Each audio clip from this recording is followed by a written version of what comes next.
Hello, everybody. This is Jen, and you're listening to the Floral Hustle Podcast. And I have someone that you might follow on social media. It is Jacqueline from Blue Blossom Academy and Blue Blossom Rentals. And we are going to talk about something fun and different. And honestly, it's an industry disruptor right now, I think, because I personally invested in her course all about launching a silk flower rental business. And this is not the Dollar Tree that we're going to buy our silks at. We're investing in like high quality silk. So this actually looks real.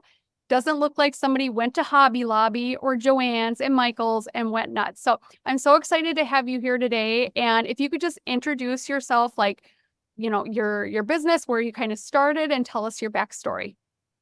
Yeah, so I actually started in business. I started in finance, and I hated I would say the 9-to-5 life. Mm-hmm. So I then went into medicine. I started volunteering at a hospital, and went back to Purdue and studied immunology and chemistry. Oh my And goodness. during this time, and I was working in the ICU and PCU, the cardiac unit. And during this time, those shifts turned from the 9-to-5 to like 12-hour shifts. And in the midst of all this was really my goal. But then I got married and I started having kids, and I realized, this is not compatible with Motherhood. children and motherhood. Like, I loved this at the time when I had no children. You have all the time in the world. But once I had my kids, I wanted to and I had one son prior to this, and I missed out on a big portion of his life. Couldn't go to school, like midday school plays, Yep. etc. And so this really started organically, and that I was put on bed rest with my daughter Lauren, and one of my friends was like, you should take this time to kind of explore, because I was really bored and I literally couldn't get out of bed for hours a day. What your passions are. And I love flowers. I knew I always loved flowers, and they're so pretty, right? Yeah. So I started taking floral educational courses through Sinclair and Moore and through Sarah Winward, and really learning as much as I could and playing around with flowers. So I did get started in fresh, and but at the same time, I I'm sorry, did you hear that beeping? Yep. That's okay. Okay. But at the same time, I had some friends who were getting married. Everyone kind of started getting to this age, and they were asking me about fresh flower arches and whatnot. And I knew from my previous wedding, myself, that there was really nothing available. And at this time, there was nothing. Right now, we see these fake arches, being shipped from China, and they look fake. Those were non-existent. Nothing. Pool noodles. Pool noodles. Oh my gosh. And yes, nothing was available at all. And so I told my friends, let me just try my hand at this. Actually mixing fresh and faux. And that's really how this started. And I realized that, hey, this is really profitable, because I had done fresh, and the backbreaking work of filling your buckets and up till 4 a.m. making the bridal bouquet and stressing, and my weekends were gone completely. And so I had moved into this other great floristry business, but then I felt like it was still too hard. Like, and especially with a family, it felt like I was missing out, and I wasn't making enough. Because you have how many kiddos do you have? 3. You have 3 kiddos. Okay. And so at this time, though, I just had my son Charlie, and then my daughter Lauren, and she was like a newborn. But I quickly, within that year of when I was on bed rest, I kind of threw them both together, of the fresh and the artificial. While I was pregnant, I was making this arch for my friend, and one of her sorority sisters saw it, and they asked if they could use it. And then another sister asked if she could use it. And so it just snowballed really quickly. And I started getting requests quickly. And so I kind of had to figure it out really fast. And I used my design background and my business background to create this whole new business. And there's a lot of learning. But within the first year, we booked 50 weddings. And yes, it was like March to really October, because November we didn't do many here because of the snow. Yeah. So it took off really fast, and that's really how I got here. That's so interesting. So like, I bought your course because I want, as somebody, I mean, I have, of course, all the educational things, but I have a floral business that, I mean, I did 56 weddings last year and still did all the coaching stuff. And I was like, how can I bring something in that's different? And this really spoke to me that it was different because I hated the way those China arches look. I just, anytime I see that, it like causes a visceral response in me because like things should not be that ugly. Yes, And it's all over the place. And so like your stuff is all over Pinterest. It's all over Google searches. People send me the inspiration because they are so beautiful, even though they're silk. And when did you come up with like that kind of, hey, I'm going to bring it all to this level of like that you have a signature style that's really like, I think draws in that bride that actually has money yes. right now that wants full and lush and doesn't want like a really, some stuff of yours is like got the greenery, the eucalyptus, but it's all tasteful, like not the tacky green arches or the tacky white hydrangea arches that you see. So like, how did you come up with like, I want to do this, but like, I'm going to bring it to this next level so that I can actually make money? That's a great question. So, when I was doing my friend's wedding, she was doing more of a luxury wedding, and we live in an area where it's very wealthy. And I knew immediately if I was going to do this, I was not interested in the DIY weddings, the farm weddings, which is fine. That's just a different market segment. I knew like I wanted to do high-end luxury weddings, and the only way to get there would be flowers that looked and felt real. And it's just, it's really embarrassing. It would have been embarrassing to me to have fake flowers at my wedding. And that's how a lot of these luxury brides feel. They will not have fake. They don't want anyone knowing they're fake. And so immediately I knew, okay, if I do this, I need the absolute best flowers. And it was actually from another florist that I work with who showed me these real touch hydrangeas. And because this bride wanted all these hydrangeas, and it was like over 100 degrees out, and and wanted them sitting Recipe for disaster. Yep. Yes. So I was like, what if we mix them? And so that's how it started. And then I found the supplier of the hydrangeas and kind of like a bunny trail. And that's where it was okay. And I really spent a good year, almost 2 years, finding the absolute best suppliers that have these hand painted, 3D printed flowers. And I was used to working with, I feel like every florist use, the quicksands, Flor Blancas, and Flor Star. And so really I was thinking about what's the difference is a fake and a real is the petal count. It needs to have the correct petal count. Yep. They need the right size. A lot of fake ones are really big. And look like clown flowers. Yes, exactly. And they're papery or they're loud. And there's just different things that give it away. And so I really went on this search. I spent a lot of money buying in bulk and learning the hard way that I needed to fly out to these companies and find the flowers. And they are sold in like the biggest stores, like Pottery Barn, Saks Fifth Avenue, and these really luxury stores. So I had to actually work with the wholesalers to get them to even sell to us, which is such a small business. So that's where it started. Was I knew that, hey, I want to attract high-end luxury brides. I'm not going to get it with these cheap flowers. And at that point, the bride can do it themselves, and they will try. And I didn't want anyone to look horrible. Yes, exactly. So that's kind of how we got to the flowers. So, and then where did you then you kind of brought that to the next level of teaching other people in other markets. And, one thing that I thought was interesting is you even looking at how many weddings are in a market and if it is a good market for you to even own this kind of business. What was hey, now I want to start teaching, what brought that on? Well, we had some investors from California and Texas come to us and wanted to franchise the company because we were really successful and there's very little overhead in it. The way I teach it is I knew immediately about just from the business classes that most businesses failed in the first 5 years. And I had my own floral, business to that work. I wanted to eliminate that. I actually wrote out what's all my overhead. How do I eliminate it? And so really niche down the business. And so we had this really good business plan, and these investors came to us. So I wrote up a business plan for them. and they talked about wanting to franchise.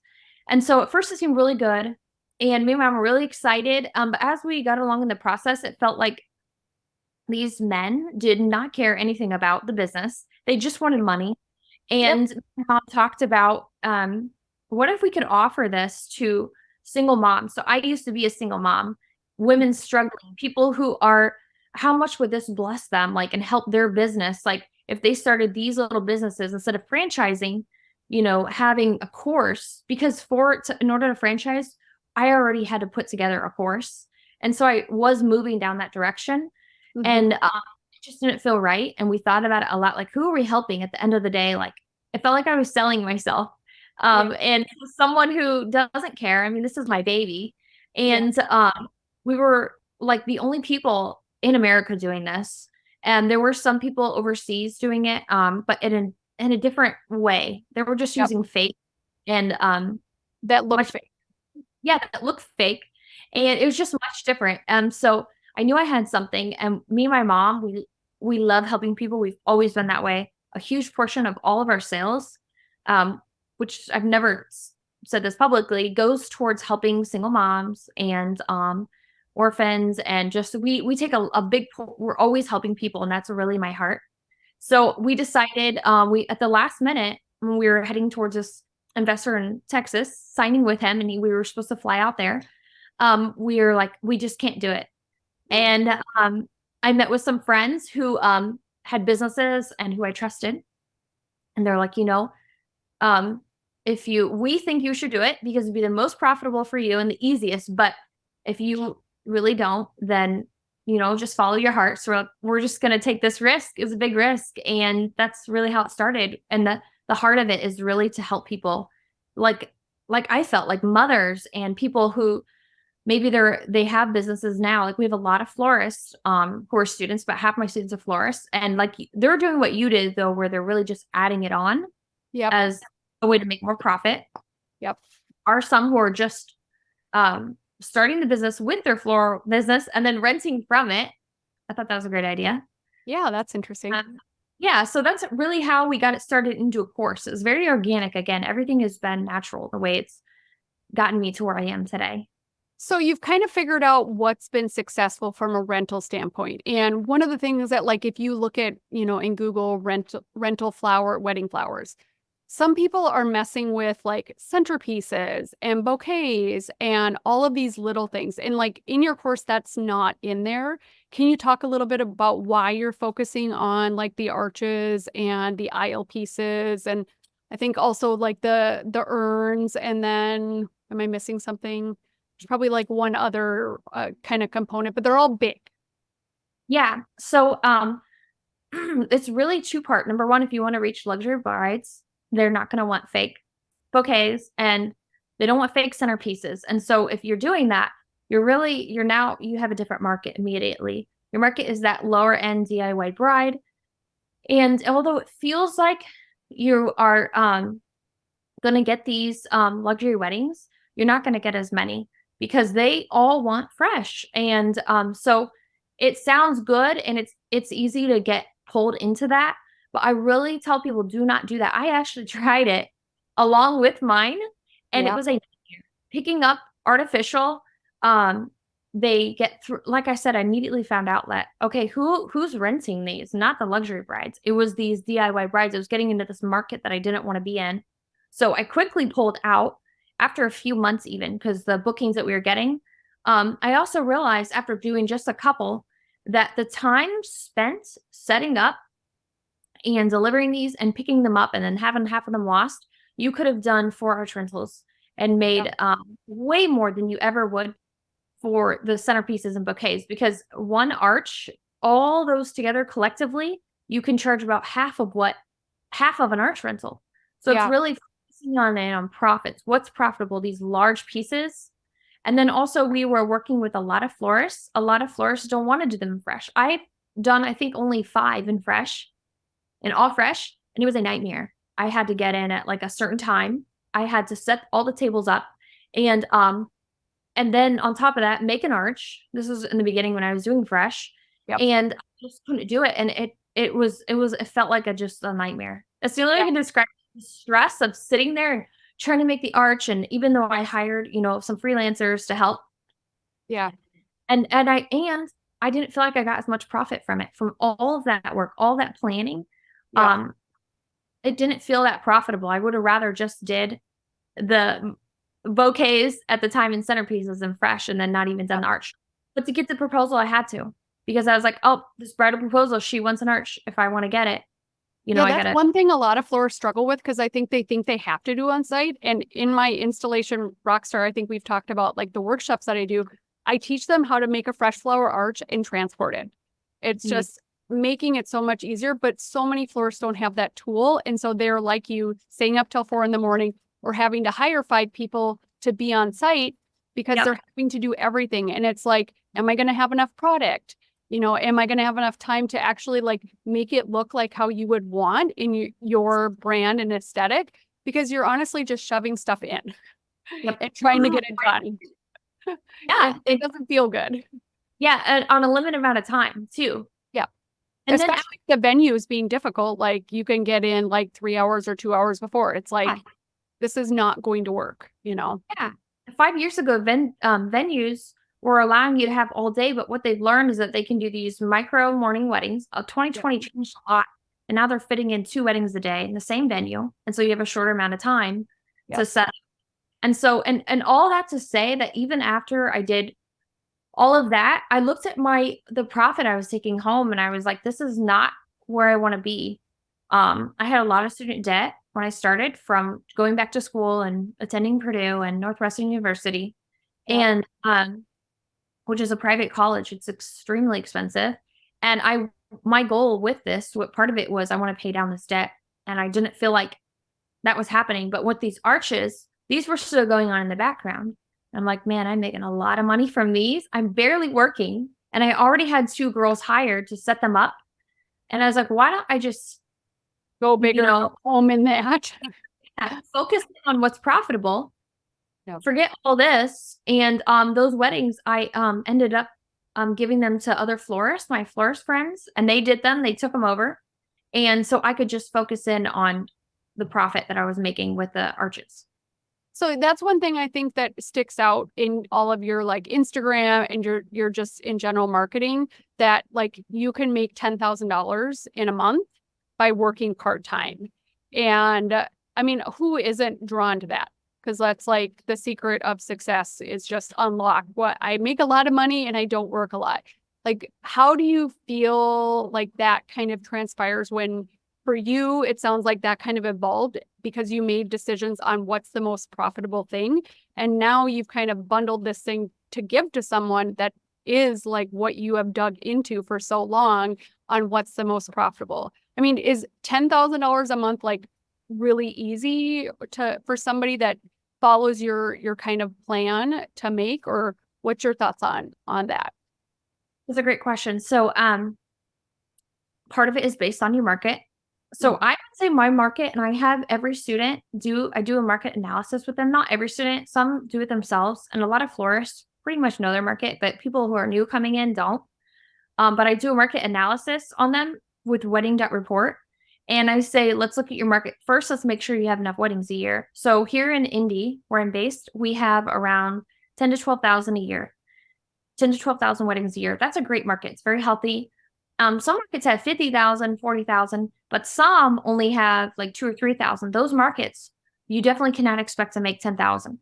If you're in a market like mine, we can make 10,000 in a day very easily. We'll do, well, first off, I'm a little bit further along in that I have 2 arches, 2 of each arch to rent out. But when I did have one, and how many total? Like, so you have 5 different arch styles, 4 different.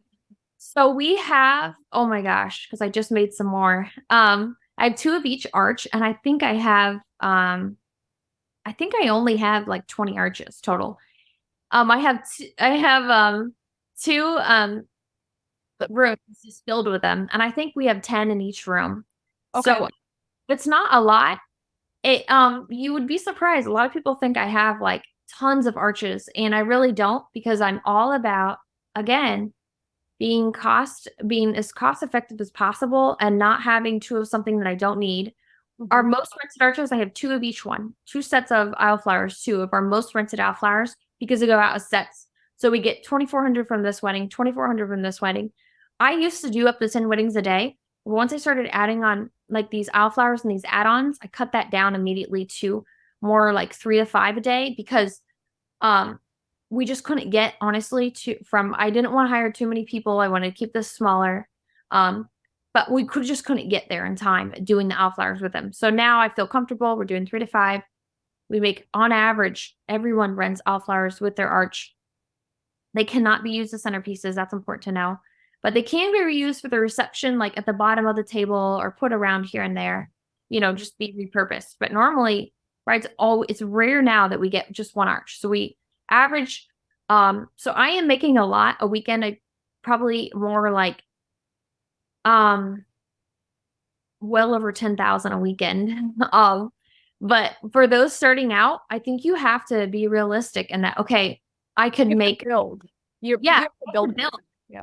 I can make 4,000 a weekend. And, I tell people, set your goal on 2 weddings a weekend starting out. That way you're not like, I'm going to be a millionaire. And, now I do have some students who have booked 450 weddings last year within their first year joining.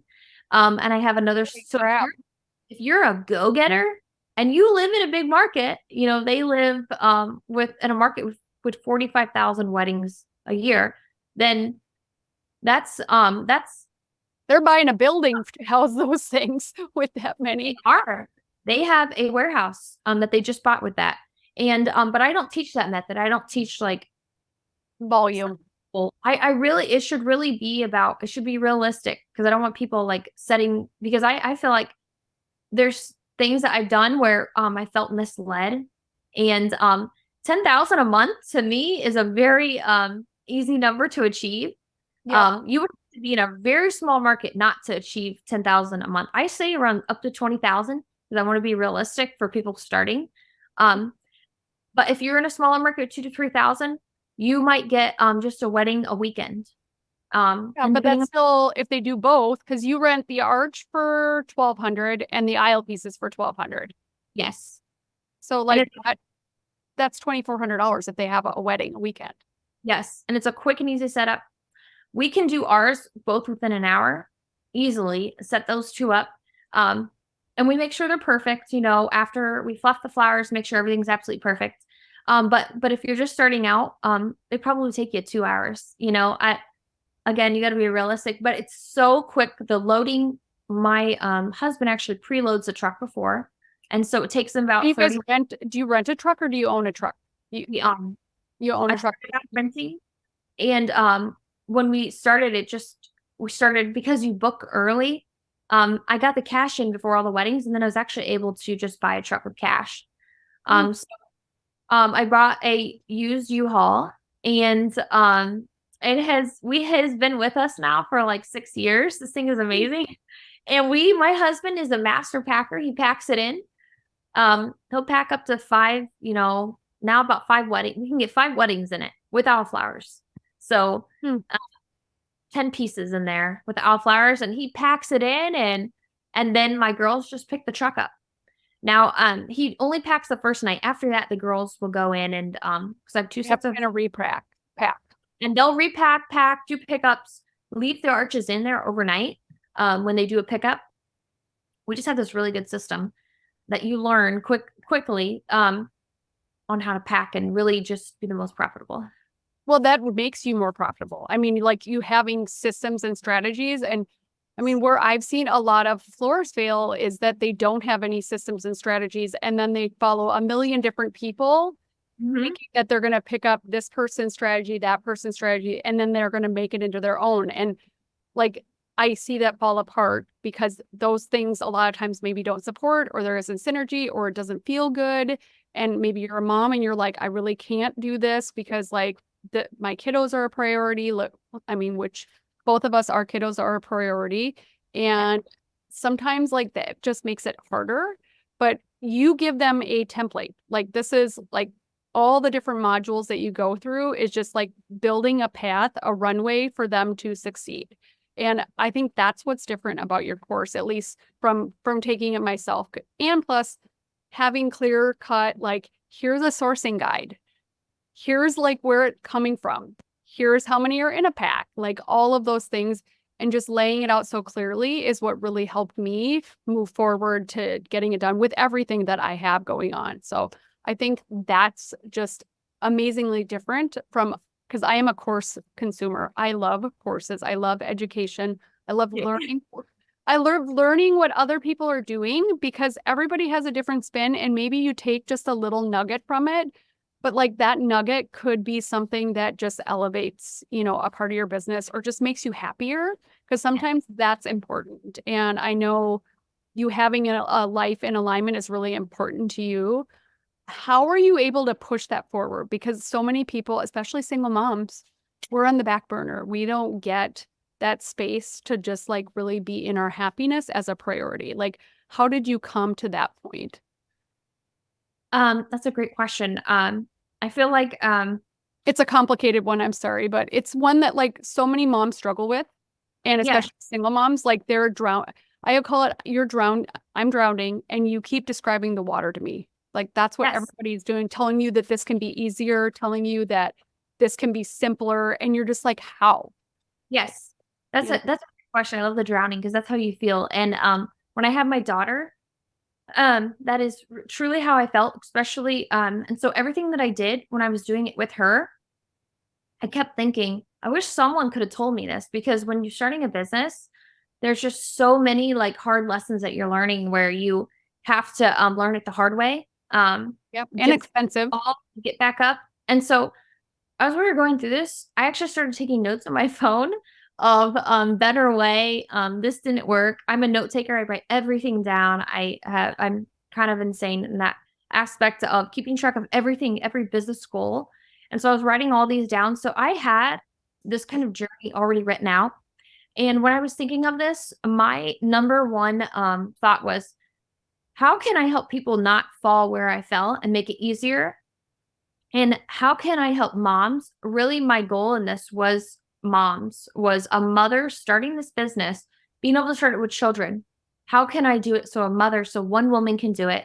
I originally started with my mom, but she was diagnosed with stage 4 terminal cancer. And so she had immediately go into um, chemo and radiation and surgery after surgery. Just they just stack them up one after the And you other. were by yourself And again. so I was by myself, and my husband's working full time, more than full time actually, and overtime. He had a second job, and so I was doing this with my baby on my hip, and so everything that I did, I thought, how can I make these arches smaller so a mother can do it? And I really thought about someone like me, a woman really can do it. Um, with a baby, how can I do this, create this entire business almost like around where you choose your own hours, you choose to do it. Like I worked when the baby was sleeping. But it was really enjoyable. It sounds like I worked, but I was loved it. I was like obsessed with it. So I was dreaming up flowers. So it was really fun, but do it in a way that it can be fun. It's not overwhelming. How can I map this out so that they don't fall where I fell and have to make this mistake and this mistake and this mistake? And so in the course, that's why it's so mapped out, like step 1, do this, step 2, do this, step 3, do this, because that's how I just think of myself. Like, okay, if I'm starting with kids and I had a newborn, and I actually have a handful of students, they all have newborns. I was like, hey, that's how I started, a newborn. Um, and so, but this is going to be so much easier because they're really scared when they start. Like, I can't do this a newborn, and everyone has just blown out of the water. They do better than my students without kids. Actually, the Yeah. mothers, There's more motivation. yes, every single one has done better than non-mothers. Nothing against non-mothers at all. I envy you, your sleep time and just like your life, and I miss it. But they tend to be more driven, and they love it because they feel like instead of this being a burden, this is just a breath of fresh air. Yeah. Yeah, I think that your course definitely makes it easy for that mom's already overwhelmed and Yes. doing anything like I said, like you're describing the water to me, and I'm drowning in it. Like Yeah. adding anything onto your plate when you're at that point can just break you.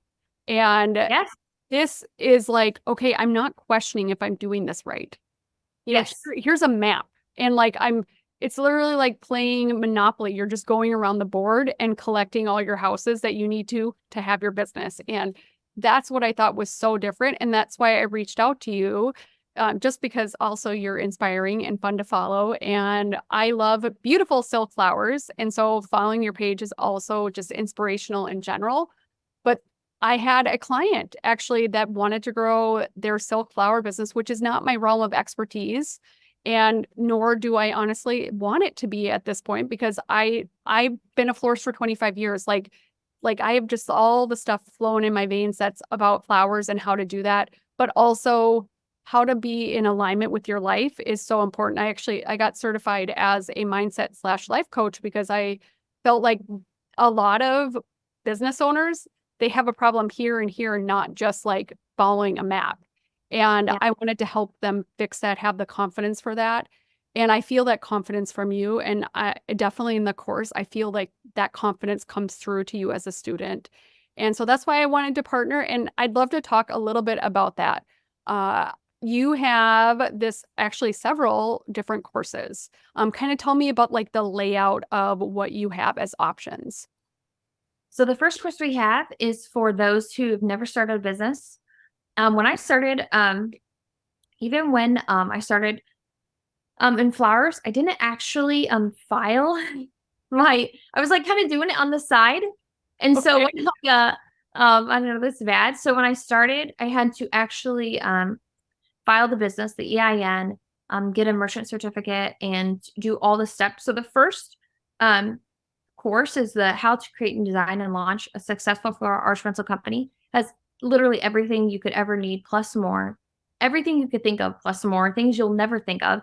And it really starts though from the basis. It's for someone who does not have a business, who doesn't do well in their marketing. It teaches marketing for this business, and then it goes running the business, and then after that it goes into the design part of it, of not just so for florists, obviously you already know how to work with flowers, but this is really specific to fake flowers and making fake flowers look real. Ordering like flowers that are replicas of, say, this flower, that way they can match. And because you always want to use, you don't want to use, just some, I mean, you've seen A the made fake, up flower. Like some of them, yeah, you're just like, that is not, it's does not, not, yeah. this does not exist. Yeah, made up flower. There we go. Or flowers that come in the wrong colors. So, it's all about creating arches that are going to last rental after rental after rental. The mechanics, a lot of mechanics, a lot of how to place your flowers to make it look airy. Because what people, when they use artificial, it tends to look really heavy, because real flowers are very delicate and they have different movement in them. And so I teach how to manipulate them to make them look real, how to it is a specific style. It's a very like garden and airy style. And that style really works best for artificial flowers to make them look real. If you try doing probably other designs, Like a unfortunately, roundy moundy kind of yeah, condensed design. it's gonna look fake really fast. And so it's all about how to make these fake flowers look real, how to do these large scale designs. Because again, and it's very step by step, because even when I was doing fresh and I was taking like Sarah Winward's and Sinclair and more, I was trying to follow along with their their real flowers, because they actually sent me a box of flowers and you actually follow along. This was during 2020, and so Yeah. they everything that you needed to recreate all these designs, and I was so lost. I was like, how?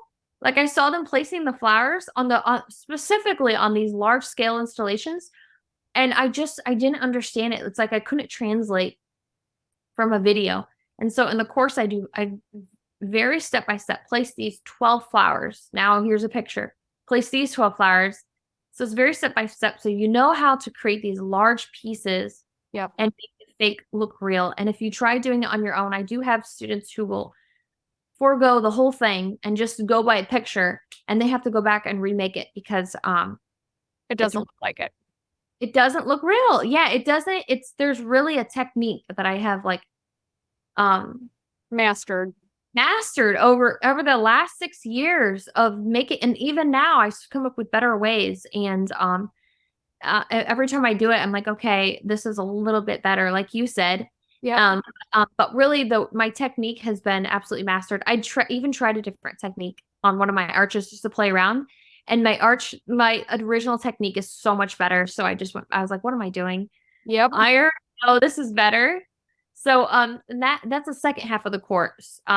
So it's split really into two. There's all the business, running your business and the business operations, and then there is just the design, source the flowers. And so that main course is split into those two.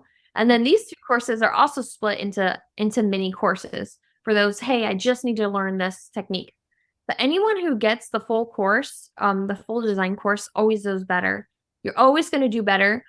And one rental, I try and like help people put it in perspective that one rental pays for the course. For this part of if you spend just a little bit more and get more of the course, you're going to be getting loads more of information, save you years of time learning it, and saving you a lot of money from falling into these these hard lessons, having to learn it yourself. So yeah. And on a monthly basis ish, it seems like you kind of have like the hot sale on your courses. So, and that's when you kind of are hoping to like get an influx of people so you can walk them through like onboarding and things like that. And you don't take a lot of people when you do that either. So it's like you're getting more attention through the process, it seems like. yes, so I and that was something else I learned. Part of it's because I still have my kids. I work from home, and I want to have a work-life balance for myself and take more students. I don't want that. I want everyone to get the attention they need. I want to have that time for them. And if we're all starting together, so I do a once a month sale. So really everyone's starting together. But also, I do take people every now and then throughout the month, and that's okay because then they really have my full attention. Because I'm not starting with a bunch of other people, but it tends to help with everyone because I'm getting the same questions asked. I know where they're at in the course. Yep. And although I can see everyone's progress, and I'll go in and see where someone's at. If they ask me a question, I'm like, okay, so you haven't hit this part yet. And that's why. Yep. So it really is a small amount of people. I could take more, but I don't want to. And when I took these other courses, I felt like I didn't get any of the help that I needed. And so I want to make sure I'm there for my students. My students mean so much to me. I will be up all night, not able to sleep over one person. If something is going wrong, like I'm like talking to my husband, I'm like, I gotta figure this out. Like this person needs me. That's how much each person means to me. And their success means so much to me as well. Like I want you to do well. If you do well, it's like my baby. Like just like Blue Blossom Rentals is my baby, like my business. I want every single wedding to go well because my name is on it. Well, same thing with my students. I want every student to do well because my name is on that. And I really care about each student just like I care about my brides. Yeah. And so you have this main course, but like you also have I think you said they're chunked out. And then you can also buy your sourcing guide. I think I saw on there as well. Which I mean, I have ordered now from all the companies that you've recommended, and like they are, I just got a box today, and like I eagerly, and normally that box would just wait, but I eagerly went and got the box cutter after getting yelled at that I had a scissors doing it. Because they come also packaged really well from these suppliers. Like I have bought silk flowers from different sources, and they're beat up by the time they arrive. And it seems like the suppliers you work with also just really care about how they're delivered so that they remain to look as nice as they can. And that's just one thing that I think is different. But the sourcing guide and like the different mini courses that kind of break each section. But am I missing anything? I think that's all the courses that you have, right? That's it. I have a new course coming out for permanent installations and like really large scale. Like doing specifically, it's really geared towards businesses. You work for the business and you make these big floral installations. That's really big right now. It's a great market to get in because it's on the cusp of it and it's going to blow up. And so getting in now is going to be very profitable. So I have that course coming out that should be finished by the summer. I'm adding more to it. I was finished and I was like, you know what?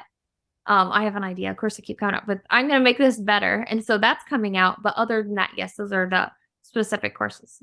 Cool. And I know that we put together for my listeners a code. So the code is to be used on your website. It's code HUSTLE. And they can actually, if they sign up through the link, get your course that's going to be coming out very soon. But also, because I think that this is important, like if you're probably, I'm going to have a florist probably signing up for it through you. So if you're a florist, like making sure you have this synergy in launching and feeling good about it. So I'm offering a free coaching session, a free hour coaching session. And I don't even care if we talked about your silk flower business. We can just talk about your floral business if you want, but I'm also throwing that in as like an added bonus because I am such a supporter of this course. And I think that it can be invaluable to really anybody that wants to just be different and be a disruptor. Because I know when I bought the course, like there was a couple people starting in my market, but then I would go and see their stuff because I was like, oh no, like somebody else has started it. Like they're horrible. Like they're so bad that I like Same it here.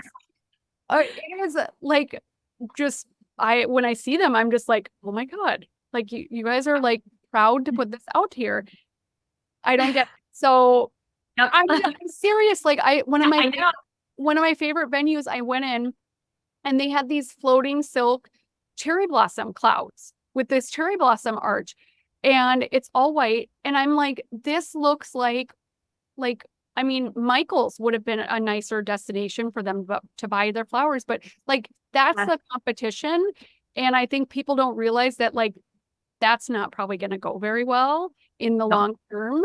And this, like, being such high quality, I mean, like, I've looked at these, I've had them next to real, playas, real quicksands, and real hydrangeas. Like I've put them up to next to everything with the volume of weddings. I've just had these flowers and they're hands down amazing quality and something that will really differentiate you. So how do they find you? How do they find your Instagram? How do they find the course? Obviously in the show notes, I'm going to put the link to the course for everybody to check out the different courses. And then if they use the code, they get our special little deal that we've worked out. But how do they find you and learn more about you? So if you go to our Instagram, Blue Blossom Academy, you'll get the most information because I do a lot more personal videos on there and I kind of talk more about the course. And there's a lot of FAQs where you can click the highlight and really go through questions that other people have asked that you might not think of. But then also if you go to Blue Blossom rentals.com, I have our academy page on there and that'll link you to the personal academy. So Okay. it's not too hard to get to. Well, I'll link that in the show notes so that, like, if they want to learn more about, do you think the Blue Blossom Academy is the best one to follow? Yes. Blue Blossom Academy, definitely follow that. And then you can get to all my courses from there. It's very, if you just click the link in our bio, or I'll also have a lot of links on our stories to click on. So it's easy to find and get some information. Cool. Well, it was so great to have you today. And I hope you guys, like, really just saw how your business can be just different. Like you've taken and just twisted what you were doing into something that is highly profitable, highly aligns with your life and is fulfilling for you. And like, I hope that shows people that that is possible because so many people don't think it is. And I'm always pushing my people to, like anybody I coach, to like unapologetically believe in whatever they're doing, that it can happen. And you did it. So I just want to also congratulate you on being an industry disruptor because I know that that also takes like guts to do and is kind of a lonely road sometimes as well. So great job. Thank you so much. And thanks for having me. It's awesome talking to you.